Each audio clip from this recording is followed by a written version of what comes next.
Regulator కు గోదావరి జిల్లాల మళ్లింపు ద్వారా రాయలసీమలో కరువు కాటకాల సమస్యకు శాశ్వత పరిష్కారం కలుగుతుంది. రాయలసీమ మరియు పశ్చిమ ప్రకాశం, నెల్లూరు జిల్లాల్లోని అన్నదాతల జీవన ప్రమాణాలు పెరిగి వారి ఆర్థిక భద్రత కల్పించే దిశగా గేమ్ చేంజర్ గా ఈ ప్రాజెక్టు పనిచేస్తోంది. అదిగో ఇప్పుడు మన ముందుకు కదిలి వస్తోంది అటవీ శాఖ శకటం పర్యావరణ పర్యాటకం. రాష్ట్ర ముఖ్యమంత్రి వర్యులు శ్రీ నారా చంద్రబాబు నాయుడు గారి సారథ్యంలో రాష్ట్రంలో అటవీ విస్తరణం 50% పెంపొందించే లక్ష్య సాధన దిశగా మన ముందుకు వస్తోంది అటవీ శాఖ. రాష్ట్ర ప్రజలకు మానసిక, శారీరక ఆరోగ్యం మరియు ఆహ్లాదకరమైన వాతావరణాన్ని అందించాలనే లక్ష్యంతో పట్టణాలకు సమీపంలో ఉన్న నగర వనాలను అభివృద్ధి చేసే లక్ష్య సాధనలో భాగంగా ఇప్పటికీ రాష్ట్రంలో ఉన్న 61 నగర వనాలకు అదనంగా మరో 11 నగర వనాలను ఏర్పాటు చేసేందుకు అటవీ శాఖ చర్యలను చేపట్టింది. ప్రజలకు ఉపాధి కల్పన, ఆహ్లాదంతో పాటు ఆరోగ్యాన్ని, విజ్ఞానాన్ని అందజేయాలనే లక్ష్యంలో భాగంగా ప్రకృతి పర్యాటకాన్ని ప్రోత్సహిస్తోంది మన చంద్రన్న ప్రభుత్వం. ఇప్పటికే ఏర్పాటు చేయబడిన 48 కమ్యూనిటీ ఆధారిత ఎకో టూరిజం స్పాట్స్ ను మరియు jungle safari, boating, trekking, watch towers, cottages, enforcement education centres ను మరింత అభివృద్ధి పరచడం జరిగింది.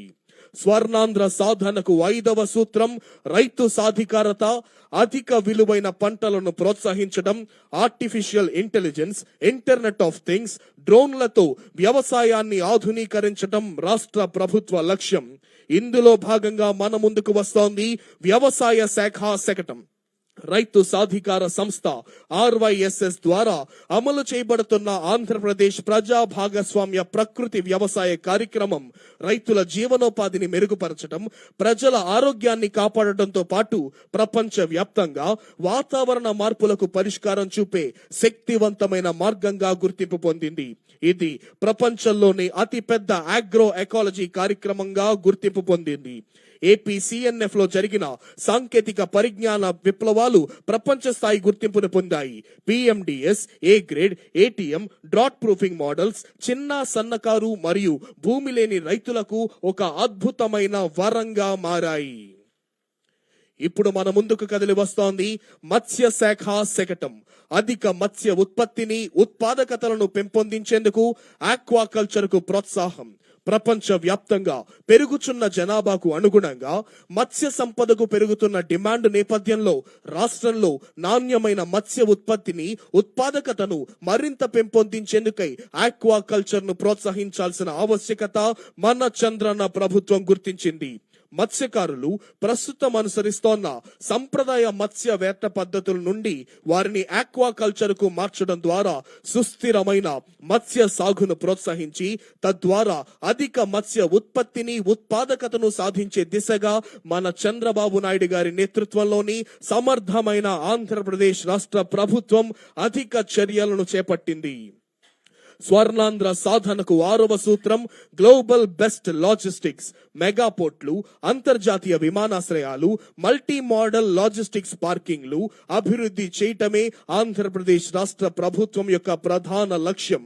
ఇందులో భాగంగా మన ముందుకు వస్తోంది APCRDA మరియు MAUD శాఖ శకటం మన అమరావతి ప్రజా రాజధాని. ప్రజా రాజధాని అమరావతి నిర్మాణం రాష్ట్రాభివృద్ధికి, బంగారు భవిష్యత్తుకు నాంది పలుకుతుంది. కేంద్ర ప్రభుత్వంతో పాటు ప్రపంచ బ్యాంకు, ఆసియా అభివృద్ధి బ్యాంకుల ఆర్థిక సహకారంతో చేపట్టిన ఈ పనులన్నీ రానున్న 3 ఏళ్లలో పూర్తి చేయాలనే లక్ష్యంతో జెట్ స్పీడ్ లో కొనసాగిస్తోంది ఆంధ్రప్రదేశ్ రాష్ట్ర ప్రభుత్వం. ఇందుకు సంబంధించి ఇప్పటికే కొన్ని ముఖ్యమైన పనులకు టెండర్ల ప్రక్రియ పూర్తి కాగా మరికొన్ని పనులకు త్వరలోనే టెండర్లు పిలవనున్నారు. 2019కి ముందు చంద్రన్న ప్రభుత్వం రాజధాని అభివృద్ధి పనులను 42,519 కోట్లు ఖర్చు పెడితే ఇప్పుడు 7,000 కోట్లు అదనంగా భారం పడటం జరిగింది. ఇప్పుడు మన ముందుకు వస్తోంది పంచాయతీరాజ్ మరియు గ్రామీణాభివృద్ధి, పల్లె పండుగ, పంచాయతీ వారోత్సవాలు, పంచాయతీరాజ్ శకటం. రాష్ట్ర ఉప ముఖ్యమంత్రి మరియు పంచాయతీరాజ్ గ్రామీణాభివృద్ధి శాఖ మంత్రివర్యులు శ్రీ కొనిదెల పవన్ కళ్యాణ్ గారి మార్గదర్శకత్వంలో రాష్ట్ర వ్యాప్తంగా ఉన్న అన్ని గ్రామాలలో పెద్ద ఎత్తున మౌలిక వసతుల కల్పనకు శ్రీకారం చుట్టడం జరిగింది.